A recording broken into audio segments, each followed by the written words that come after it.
Bonjour Marie-Claude. Voilà, écoute, merci de témoigner voilà, à l'occasion de cet hommage sur Philippe Missotte.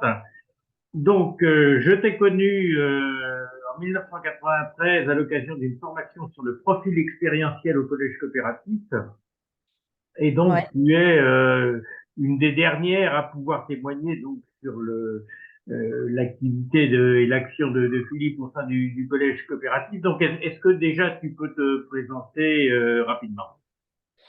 Oui, donc je m'appelle toujours Marie-Claude Sapé, hein.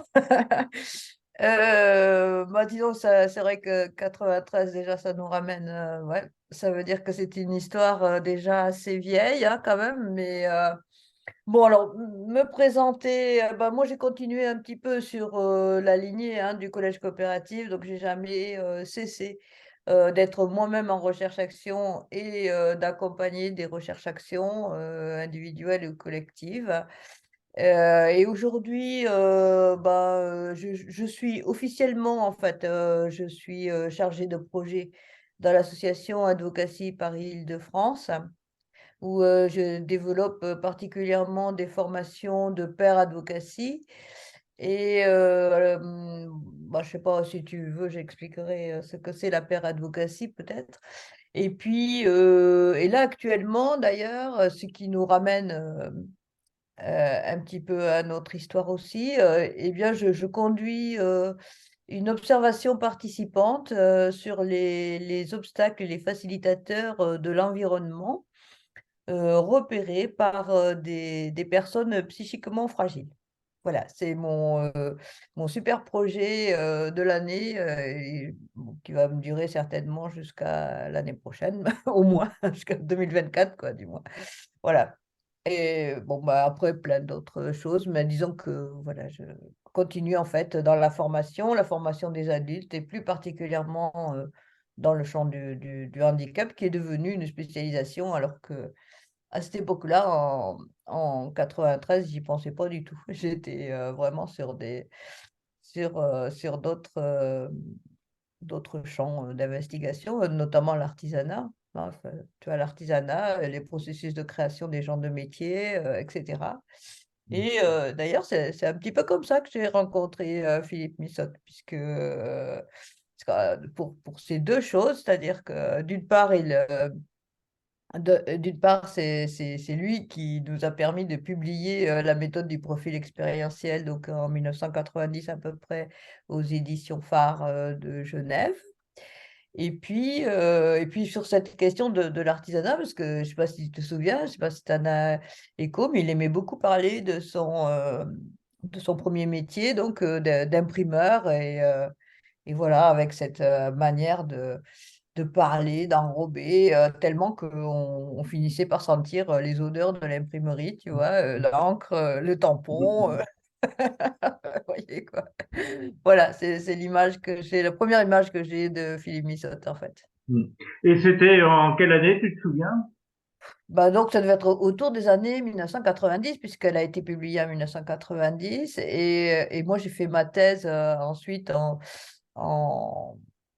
en 1996. J'ai soutenu ma thèse. Donc, tu vois, en 90, je venais à peine euh, de faire mon DEPS en 1989 et le DEA en 1990. Et voilà, c'est ça. Tu vois, c'est plus la sortie. Et Voilà, quelle moi. fonction Philippe occupait à l'époque au collège coopératif quand tu es arrivé? Alors écoute, à ce moment-là, il était enseignant, mais quand j'y suis revenue après ma thèse en 1996, eh bien, Christian Hermelin lui passait le relais à la direction du collège coopératif. D'accord. Et donc, en fait, ensuite, je l'ai retrouvé comme directeur du collège coopératif. Voilà. D'accord. Et quels sont les grands projets que tu as menés avec Philippe? Écoute, alors déjà, quand je suis revenue au collège coopératif, Christian Hermelin était quand même toujours là, hein. On n'a pas attendu les CDI seniors pour profiter de l'expérience des seniors au collège coopératif, hein. C'était déjà largement d'actualité. Et donc, on a, avec Christian Hermelin, on avait développé, enfin, on travaillait sur, sur comment mettre en place des ateliers coopératifs de recherche-action. Qu'est-ce que c'était, quelle méthodologie il fallait, voilà, quelle déontologie, comment négocier ça, etc., etc. C'était un enjeu assez important puisque, en fait, c'était plus que le collège coopératif hors les murs, hein. C'était carrément rentrer dans les organisations, rentrer dans les différentes institutions. C'était pas si simple à concevoir a priori, quoi. Donc, il fallait bien s'y préparer. Et donc, on réfléchissait à tous ces aspects-là. Donc, sur les aspects déontologiques, les aspects, euh, on va dire, stratégie, enfin, stratégie, voilà, pour mettre ça en place dans les organisations qui voulaient réfléchir. L'idée étant que le, la recherche-action telle qu'on l'a pratiquée au collège coopératif, donc c'est-à-dire cette idée de formation par la recherche-action, donc où les personnes, les professionnels, les acteurs d'une pratique devenaient également chercheurs dans cette même pratique, c'est-à-dire devenaient enquêteurs, devenaient, voilà, construisaient la recherche au même titre que la personne qui la guidait, hein, en fait. Donc, voilà, il y avait tout ça à mettre en place. Et donc, c'est sur cette lancée c'est que se sont créés au collège coopératif les Acora. Et avec Philippe Missot, bien sûr, ça a pris une ampleur voilà, assez marquée, disons, dans le collège coopératif, qui jusque-là, il n'y avait que la formation d'EPS, hein, voilà, et puis aller se mettre en place la formation d'EPS, DSTS avec l'IRTS qui était aussi à Montrouge. Est arrivé également le fameux DUPIT, donc le diplôme universitaire des professionnels de l'insertion des travailleurs handicapés. Donc tout ça, c'était le volet formation individuelle, on va dire, par la recherche-action, tout ça. Et puis se développer à côté, donc les Acora.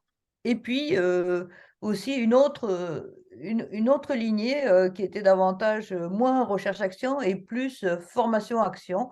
Donc, on avait aussi à se départager et à redéfinir ces deux méthodologies assez particulières, mais toutes inspirées des modèles de recherche-action que tout le monde avait pratiqué au collège coopératif, puisque moi-même, comme les autres du groupe, venaient du DEPS, en fait, hein, la plupart du temps, du DEPS.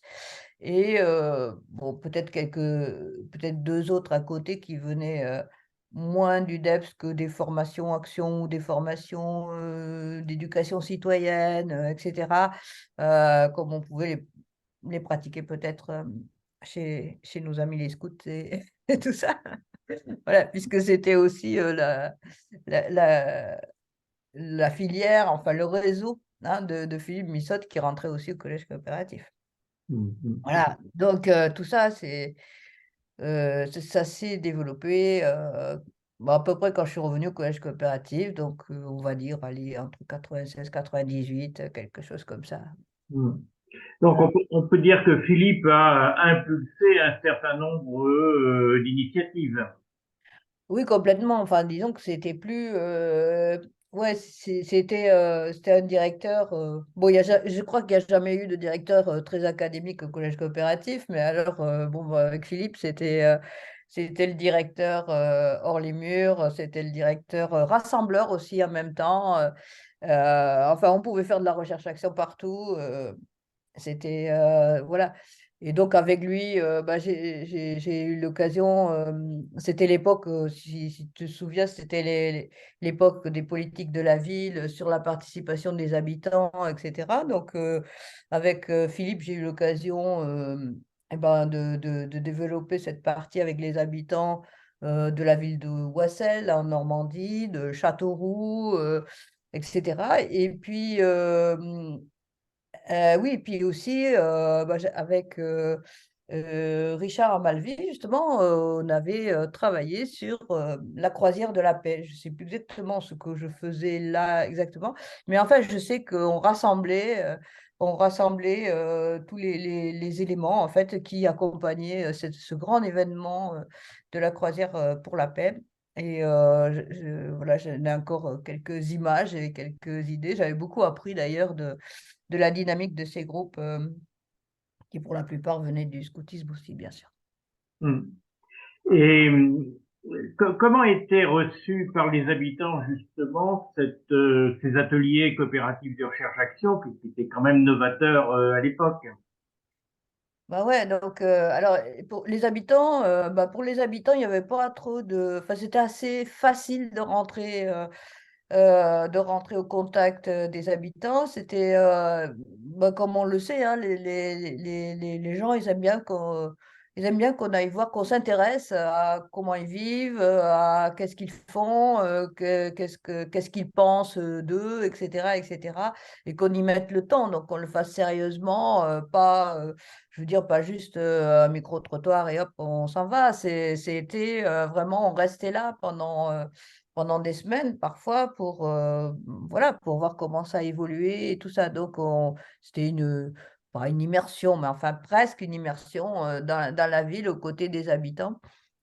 Et puis, parce qu'on construisait des ateliers, donc les gens, ils étaient motivés. Il y avait un effet d'entraînement, d'émulation, en fait, qui faisait que les gens se sentaient réellement ce que c'était que participer. Voilà. Donc, c'était très sympa,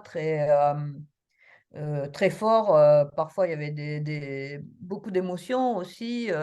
Et c'était tout à fait intéressant de travailler ces questions-là avec les habitants. Alors après, par contre, par exemple, dans une mairie, avec les bureaux d'études, etc., c'était un tout petit peu plus compliqué, quoi, en fait, hein, parce qu'il fallait ramener...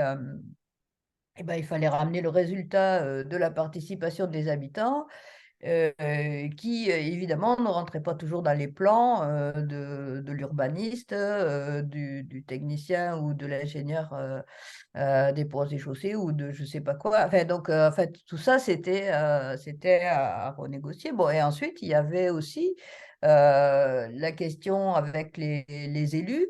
Les élus disant que c'est eux qui sont élus, donc c'est eux qui décident, certes, hein. Donc, il y avait toujours ce fameux rapport. Et, enfin, on commençait, enfin, pour moi, en tout cas, c'était la première fois que je mesurais le rapport entre la démocratie représentative et la démocratie directe, en fait, d'une participation des habitants. Donc, tout ça, c'est des enjeux très importants, très formateurs, hein, évidemment, voilà, très, et ensuite, quand j'ai développé ça, les Acora, donc dans le champ du handicap, là, je me suis, c'était, voilà quoi, là, c'était encore quelque chose de très, très important puisqu'il s'agissait de rentrer dans ce qu'on appelle aujourd'hui des ESAT ou dans des foyers de vie ou dans des choses comme ça qui accueillait ou qui faisait travailler des personnes handicapées, donc comme on le disait à l'époque. Et ça, c'était plus difficile parce qu'en fait, ce type d'institution, c'était en quelque sorte le prolongement des familles qui devaient absolument protéger, les personnes handicapées et donc qui avaient un mode de fonctionnement, on va dire, un mode de fonctionnement de protection, d'hyperprotection, qui faisait que les personnes handicapées n'avaient pas, enfin, ne savaient même pas, ne pouvaient pas imaginer ce que c'était que participer, quoi, en fait, euh, que donner des choix, voilà, prendre des décisions encore moins, etc., etc. Donc là, il y avait tout plein, il y Hmm. avait tout un changé. C'était un changement de paradigme déjà important. Et 20 ans après, ça l'est toujours, hein. C'est toujours un changement de paradigme très, très important. Et les lois avancent, mais les pratiques restent, Avance moins vite. Un peu moins vite, disons. Parfois la tête avance, mais pas les. Mais pas les jambes et les bras. Voilà, ça. Dis-moi, Philippe a fait sa thèse au sein du collège coopératif, puisque il a fait sa thèse avec Desroches. Avec des Comment recherches. est-ce que tu qualifierais l'ambiance du collège coopératif dans les années 90? Dans les années 90. C'est-à-dire, toi, quand tu es arrivé, qu'est-ce qui t'a surprise, qu'est-ce qui t'a étonné, voilà, comment tu Voilà. l'as perçu? Alors, tu sais, moi, déjà, je suis rentrée au collège coopératif en tant qu'étudiante, donc en 1986, tu vois, déjà. Et, et là, j'étais avec Henri Desroches, donc en fait, directement avec Dieu. Alors, donc, rue Franco-Russe et tout ça. Alors, pour moi, tout était nouveau, hein, c'était un peu ma révolution, en fait. Je revenais de ma campagne profonde, j'arrive à Paris, et puis à Paris, je découvre cet îlot. De gens, enfin absolument, enfin bon, j'étais complètement séduite, hein, sous le charme. Enfin bref, moi j'étais complètement captivée et intellectuellement bah, très, comment dire, très stimulée. Donc voilà, moi voilà, Ré Franco-Russe, c'était génial. Le rapport avec Desroches, c'était voilà, un émerveillement. Enfin, c'était, comment dire, une admiration terrible, quoi, parce que c'était incroyable l'énergie, cette énergie et ce jaillissement d'idées, voilà. Donc, les séminaires étaient à fond comme ça, hein, tout le monde était comme ça, hein, c'est-à-dire tous les étudiants comme les enseignants étaient très. Très ouvert, très créatif, très spontané, très voilà quoi, c'était vraiment des lieux, des lieux de discussion, d'élaboration. On ne partait pas, on quittait pas la salle sans avoir élaboré une pensée sur tel ou tel point, quoi, en fait, et collective. Donc ça, voilà. Et ça durait ce que ça devait durer, mais on ne quittait pas la salle. Voilà, quoi. Il n'y avait rien d'autre qui comptait à part ce qu'on faisait là, quoi. Ça, voilà, c'était un îlot, voilà, voilà. Et ça a duré comme ça. Moi, et quand je suis. Alors, moi, j'avais été évidemment très attirée par la méthode de l'autobiographie raisonnée. Et donc, c'est comme ça, d'ailleurs, que j'ai continué sur cette lancée. Qu'au passage, avec Jean-Luc Dumont, on a créé la méthode du profil expérientiel.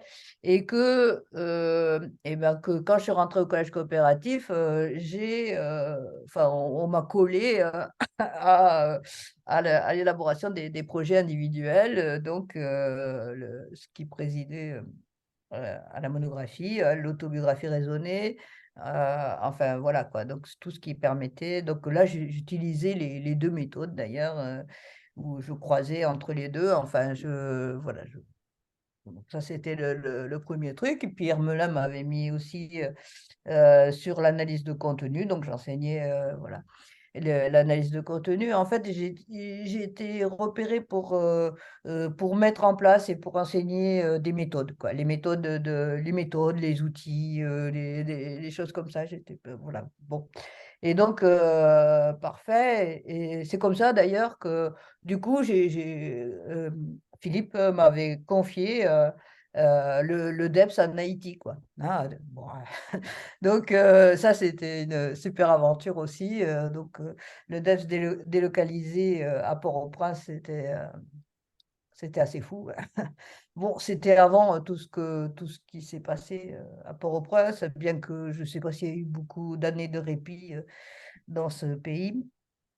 Mais en tout cas, voilà, quoi, c'était une superbe aventure. Et du coup, voilà. Qu'est-ce que je peux dire d'autre? Je ne sais pas si j'ai répondu. Je me suis peut-être éloignée de Non, ta non, question. c'est très bien, mais et justement, qu'est-ce qui a conduit Philippe à accepter de porter un projet à Haïti, un projet de depth? Qu'est-ce qui l'a conduit à accepter? Je ne sais pas. Déjà, il refusait pas grand-chose, hein, Philippe, hein. C'est pour peu qu'on arrivait avec des éléments et des ressources et tout ça, ben, lui, banco, hein, on y va, on y va. Tu vois, c'était comme ça. Et puis, d'ailleurs, ouais. Moi, Philippe, il m'a lancé là. Au départ, je devais le faire avec Mehdi Farzad, mais Mehdi Farzad m'avait faussé compagnie euh, à Miami, donc j'ai continué toute seule. Et, et donc, il a bien fallu que je m'en sorte, et je pense que Philippe savait bien que je m'en sortirais et que. Et voilà, donc c'est comme ça, c'est cette espèce de. Je sais pas si on peut parler de confiance ou de pari, en fait. Il était plutôt comme ça, hein. Je sais pas, tu le connais aussi, donc je sais pas si tu dirais davantage, est-ce qu'il faisait confiance aux gens ou est-ce qu'il faisait le pari que les gens allaient réussir dès l'instant où on leur donne la possibilité de faire, quoi, en fait. Hein. Mhm. Voilà. Ben, Et puis, moi, je dirais qu'il faisait confiance pour la petite histoire. En 2009, en novembre 2009, il m'appelle et il me dit, écoute, il y a un projet d'institut de recherche-action en Nouvelle-Calédonie. Est-ce que tu veux qu'on le fasse ensemble? Je dis banco. mhm, Il m'envoie aussitôt un projet. Il y avait tout, il y avait le budget, etc. et tout. Donc avec deux des siens qu'il avait encadré là-bas et qui depuis mhm, avaient des responsabilités. Et mhm, donc au mois de janvier, c'est-à-dire 3 mois plus tard, je m'apprêtais à prendre les billets et il m'appelle et il me dit mais il n'y a pas un sou en caisse, ça va pas se faire. Et c'est pour dire que son enthousiasme à effectivement s'engager dans un projet, le fait que là, finalement, ce soit tombé à l'eau, ne l'empêchait pas de relancer autre chose après. Mais non, je parlerai de confiance, c'est-à-dire qu'il avait une vraie confiance dans la capacité des acteurs. mhm. Ouais, c'est ça, oui, c'est ça. Mm. Tout à fait. Et d'ailleurs, voilà, je pense que c'est peut-être quelque chose aussi qui se communique ou qui se partage. Enfin, je veux dire, tu vois, par exemple, plus tard, j'ai retrouvé Elisabeth Javelot donc au Groupement national de coopération handicap rare et elle cherchait quelqu'un pour mettre en place, voilà, et il se trouvait que j'avais des disponibilités. Ça a accroché tout de suite parce que c'est comme s'il y avait, tu sais, il y a une culture, quoi. Il y a une culture voilà. Et on se reconnaît et oui, alors on se fait confiance et on sait en tout cas qu'on est bâti sur un espèce de modèle qui fait que ça va le faire. C'est ça. Voilà. Bon, ben, écoute, très, très bien. Ben, merci en tous les cas, Marie-Claude, pour ce témoignage. T'es une des rares à pouvoir témoigner aujourd'hui de ce qu'était le collège coopératif dans les années 90-2000. Et c'est très important parce que c'est vrai que je reprends ton image d'îlot. Voilà, c'était probablement un lieu rare, Ah ouais. mais qui avait le mérite d'exister. Ben voilà. Ok, c'est ça, tout à fait. Allez, ben, très bonne continuation, Marie-Claude, et à bientôt. Ben, merci à toi, hein, merci aussi de m'avoir permis d'évoquer tout ça et puis d'avoir une pensée pour Philippe aussi. Voilà, dont je garde l'image de cette personne à la fois qui était capable d'enrober, enfin de conforter et capable de jeter à l'aventure. Ça, c'est fort. C'est des meneurs d'hommes, quoi, et de femmes surtout. Tout à fait. Voilà. Merci Marie-Claude. À bientôt. À Au bientôt. revoir. Au revoir.